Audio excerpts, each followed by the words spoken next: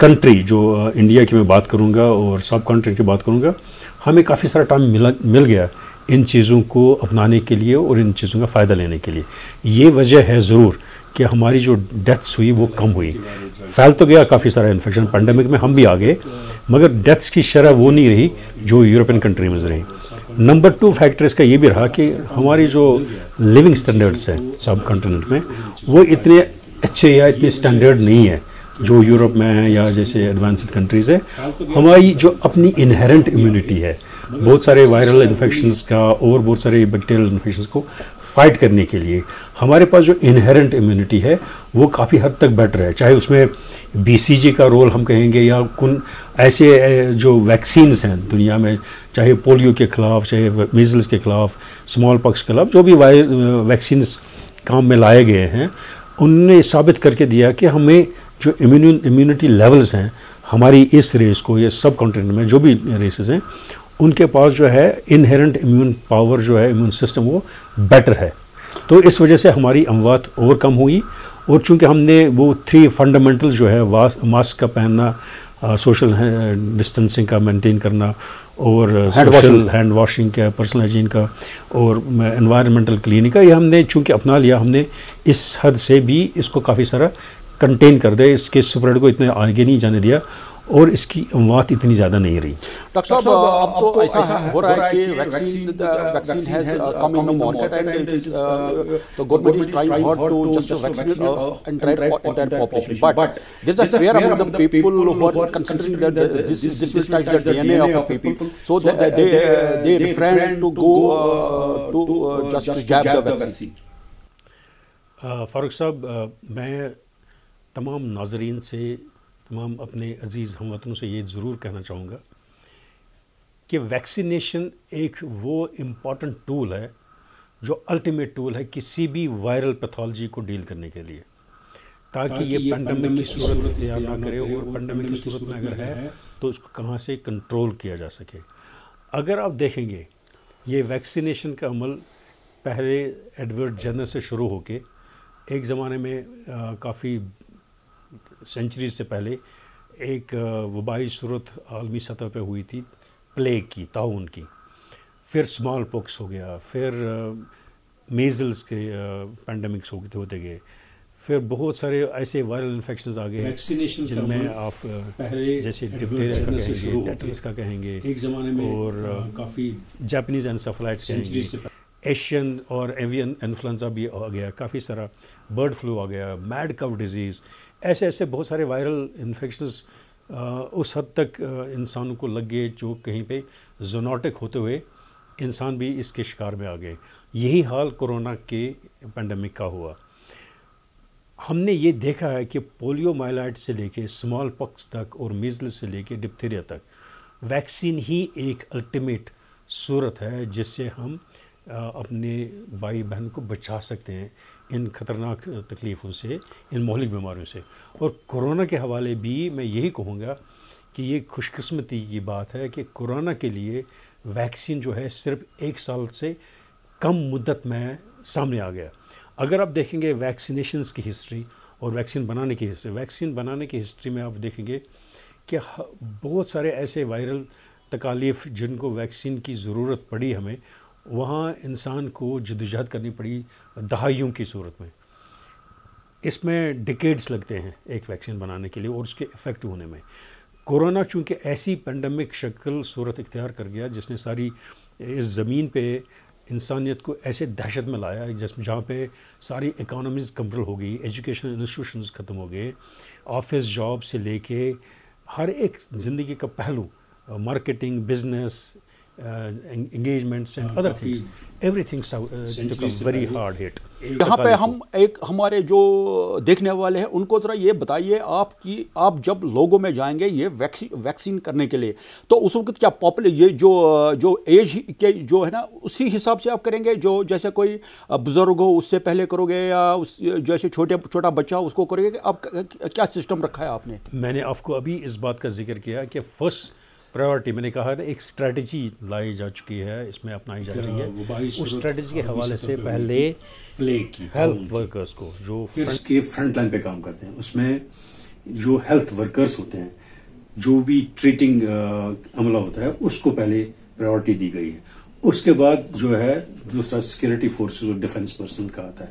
اور ایسے ہی سٹیجز میں ہر ایک ملک اپنا چاہتا ہے کہ اس کی جو بھی پاپولیشن ہے ڈفرینٹ لیئرز میں ان کو کور کریں. ایک باضابطہ اسٹریٹجی اڈاپٹ کی گئی ہوئی ہے. ہمارے ملک نے بھی اس بارے میں ایسے ہی کام کیا ہوا ہے, اور چونکہ فرنٹ لائن ہیلتھ ورکرز کو پہلے پریفرنس دی جا چکی ہے, اور اسی کے حساب سے ڈفرینٹ فیزز میں سارے پاپولیشن کو لایا جا رہا ہے, ایکسیپٹ فار دوز جن کے لیے یہ ویکسین مناسب نہیں ہوگا کسی وجہ سے, چاہے وہ ایکسٹریم آف ایج ہو, چاہے وہ چھوٹے بچے ہوں, چاہے پریگننٹ کنڈیوسو نہ ہوں اس چیز کے لیے, یا پریگننٹ لیڈیز ہوں, لیکٹیشنل مدرس ہوں, ان کو تھوڑا سا اس میں تھوڑا سا پیچھے رکھیں گے جب تک کہ اس ویکسین کے حوالے سے باقی لوگوں کو جو پرائیورٹائز کیا گیا ہو اس اسٹیٹ میں کام کیا جائے سکے. ڈاکٹر صاحب میرے کو آپ بتائیے کہ what lessons you learn from this Covid and what is your strategy in future.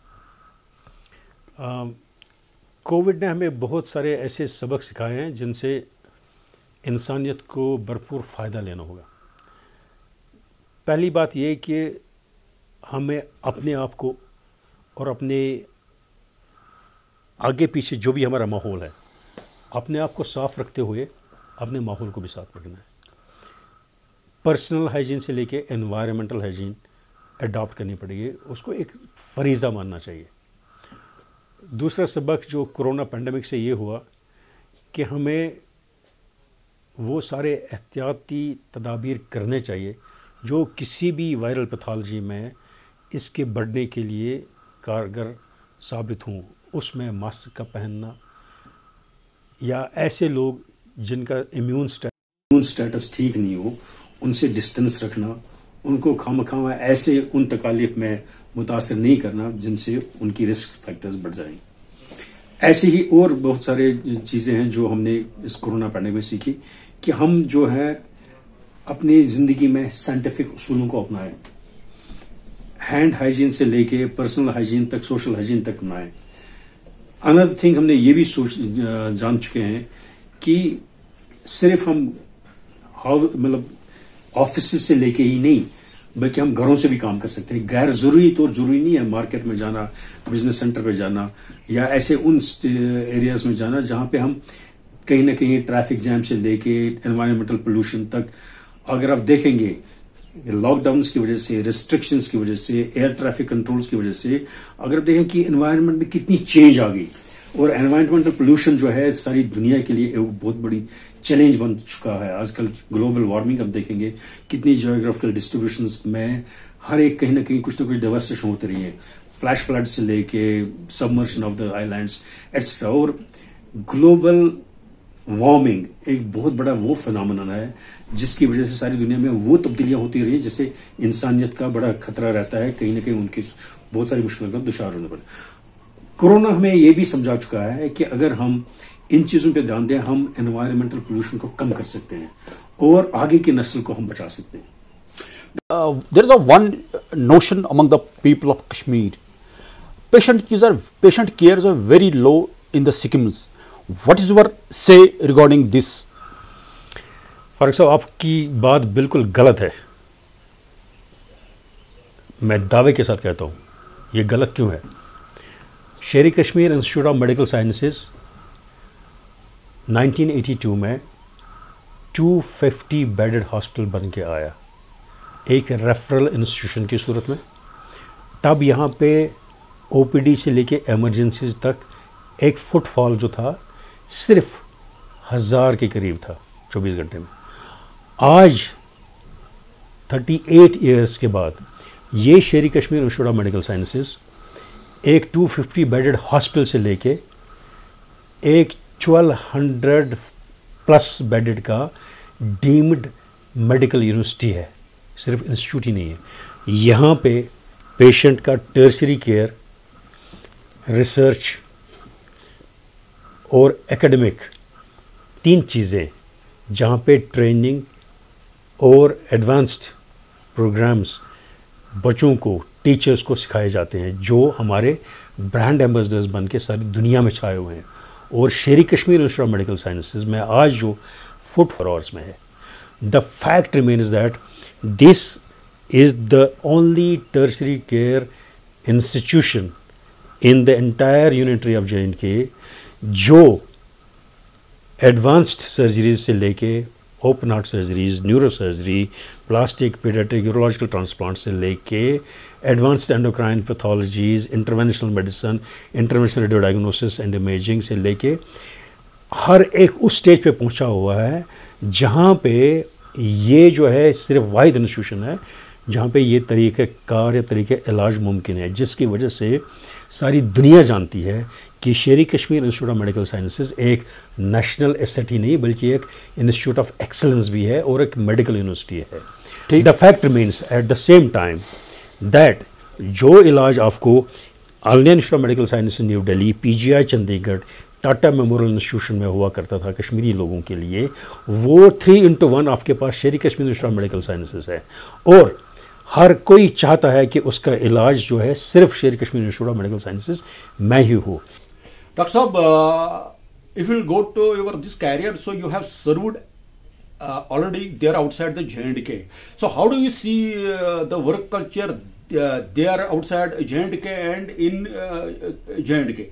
So and how do you see the Sikkims 10 years before and now?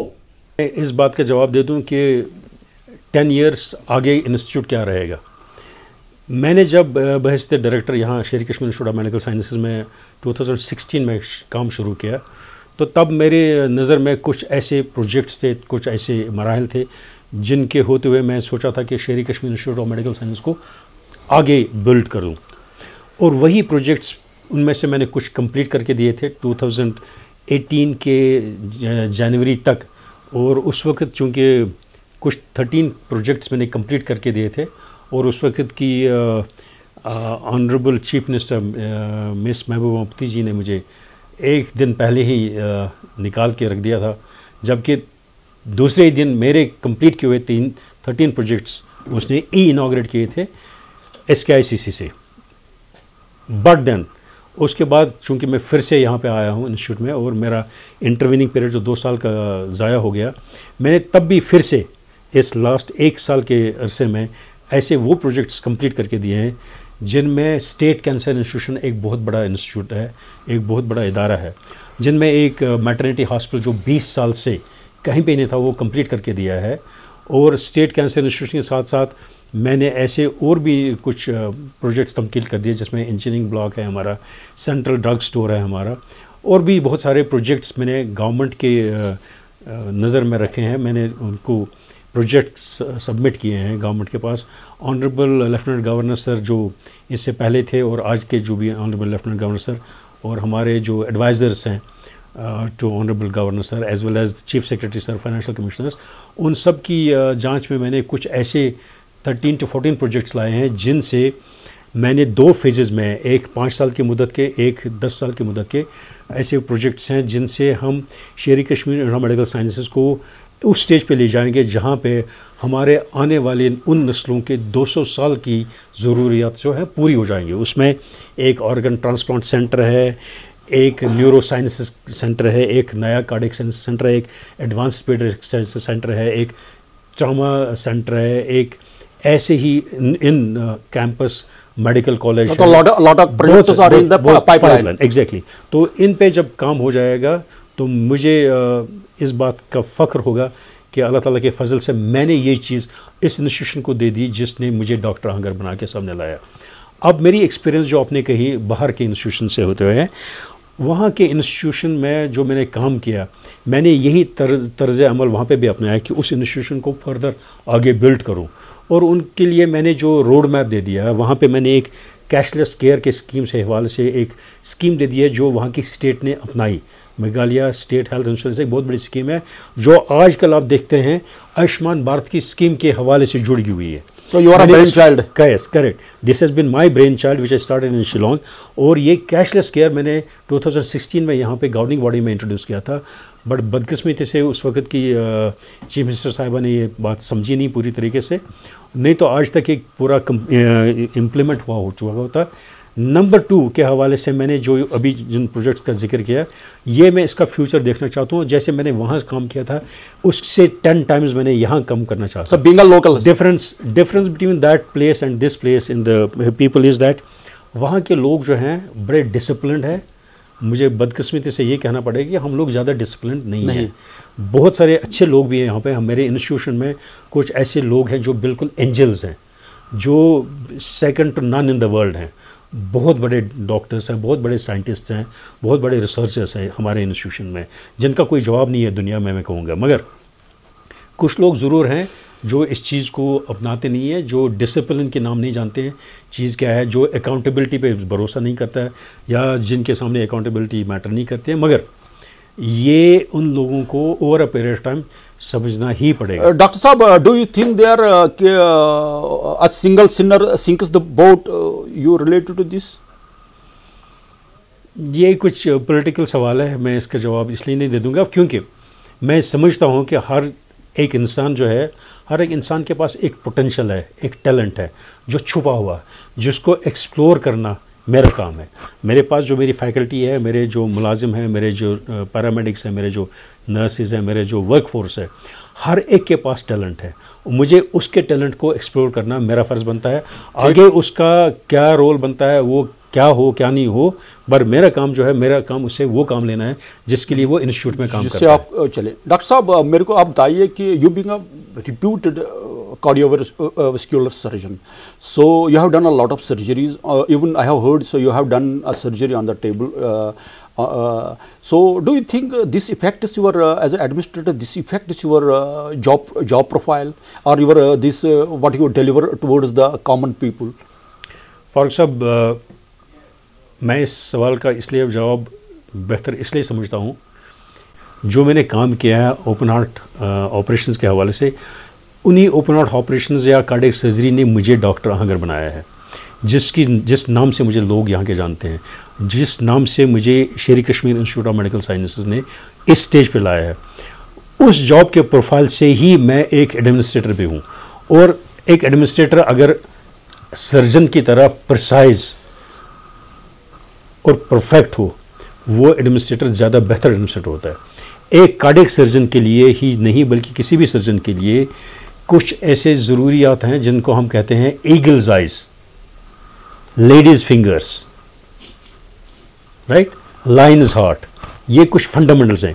اگر ایک ایڈمنسٹریٹر میں لائنز ہارٹ ہو, لیڈیز فنگرز ہوں, eagle's eyes ہوں, وہ administrator زیادہ بہتر کام کر سکتا ہوں. اور میرے کارڈیک سرجن ہوتے ہوئے میں ایز این ایڈمنسٹریٹر زیادہ بہتر کام کرتا ہوں. جس دن میں کارڈیک سرجری کرتا ہوں, جس دن میں اوپن ہارٹ سرجری کرتا ہوں, اس دن میں زیادہ کام کرتا ہوں. تو اس سے it means so you are continuing your job as a cardiovascular surgeon. فاروق صاحب, cardiac surgery is my first love, administration is next, nothing beyond that. Thank you sir. Dr. Saab, thank you for sparing time for our this show. Thank you very much. I have no words to express my thanks, because you being you have spare time from your busy schedule. Thank you a lot. Faruq sir, pleasure for having me with you for this interview. I'm so delighted to be with you. Thank you.